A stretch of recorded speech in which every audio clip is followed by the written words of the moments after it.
शहर रायचूर में भी एक ऐसा ट्यूटोरियल मौजूद है जहां पर बेहतरीन कोचिंग दी जाती है। अगर आप भी अपने बच्चों को टॉपर्स की लिस्ट में देखना चाहते हैं तो आज ही उनका एडमिशन कराइए IQ ट्यूटोरियल में। IQ tutorial 3rd floor SPV building gaming zone के ऊपर Ashok depot circle Zaheerabad Raichur. IQ tutorial में क्लास 4 से 10 तक के सभी तलबा को कोचिंग दी जाती है। नाज़रीन आदाब, एवन टीवी में आप तमाम का खैर मकदम है। सराय ने बताया कि रायचूर पुलिस ने आज एक ज़बरदस्त कारनामा अंजाम देते हुए 24 घंटों के अंदर कत्ल के मुल्जिमान को गिरफ्तार कर लिया। बताया जाता है कि कल रायचूर शहर के कुलसुम्बी कॉलोनी में कत्ल की एक वारदात पेश आई थी, जिसमें तिरुपति नामी नौजवान का सर काटकर कत्ल कर दिया गया था और सर लेकर कातिल फरार हो गए थे।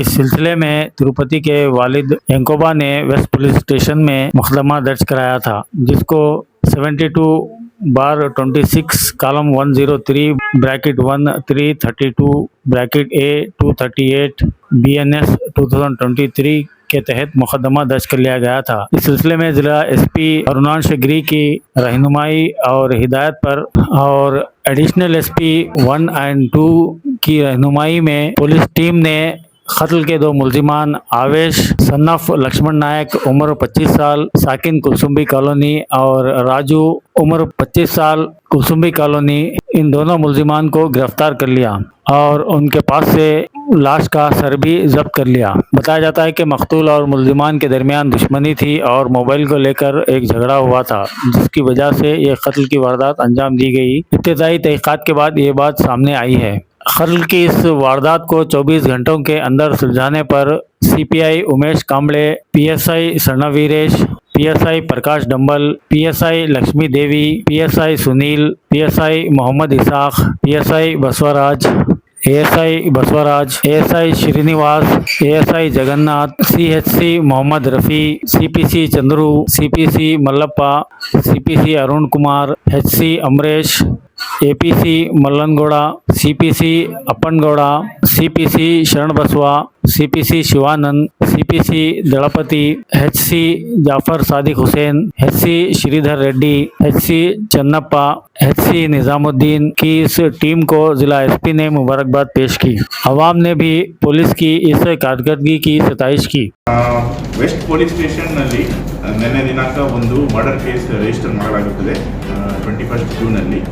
ಇದರದ್ದು ಸಾರಾಂಶ ಏನೆಂದರೆ ಮರಣ ಹೊತ್ತಿರುವ ವ್ಯಕ್ತಿಯ ಹೆಸರು ತಿರುಪತಿ ಸನ್ ಆಫ್ ಯಂಕೋಬಾ. ಯಂಕೋಬಾ ಅವರು ಕಂಪ್ಲೇಂಟ್ ಕೊಟ್ಟಿರುತ್ತಾರೆ.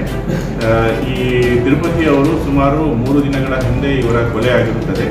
ಆ್ಯಂಡ್ ತದನಂತರ ನಮ್ಮ ಪೊಲೀಸ್ ಠಾಣೆಗೆ ಮಾಹಿತಿ ಬಂದ ಮೇರೆಗೆ ಹಾಗೂ ಯಂಕೋಬರವರು ಕಂಪ್ಲೇಂಟ್ ಕೊಡ್ತಾರೆ. ಇದರ ಆಧಾರದ ಮೇರೆಗೆ ನಾವು ಇನ್ವೆಸ್ಟಿಗೇಷನ್ ಸ್ಟಾರ್ಟ್ ಮಾಡ್ತೀವಿ.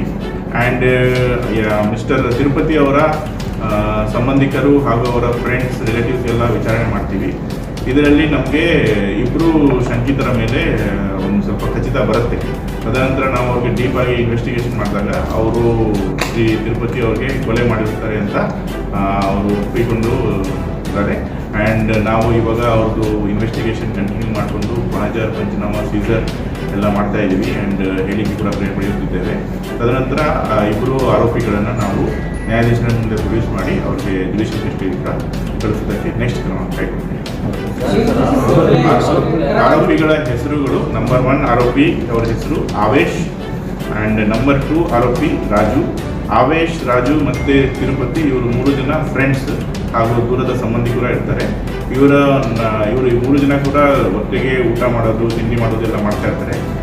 ಒಂದು 3 ದಿನಗಳ ಹಿಂದೆ ಅವರು ಊಟ ತಿಂಡಿ ಮಾಡುವಾಗ ಅವ್ರ ಮಧ್ಯದಲ್ಲಿ ವಾದ ವಿವಾದ ಆಗಿಬಿಟ್ಟು ಮಿಸ್ಟರ್ ಆವೇಶ್ ಮತ್ತು ರಾಜು ಶ್ರೀ ತಿರುಪತಿ ಅವರಿಗೆ ಹೊಡೆದು ಬಿಟ್ಟರು.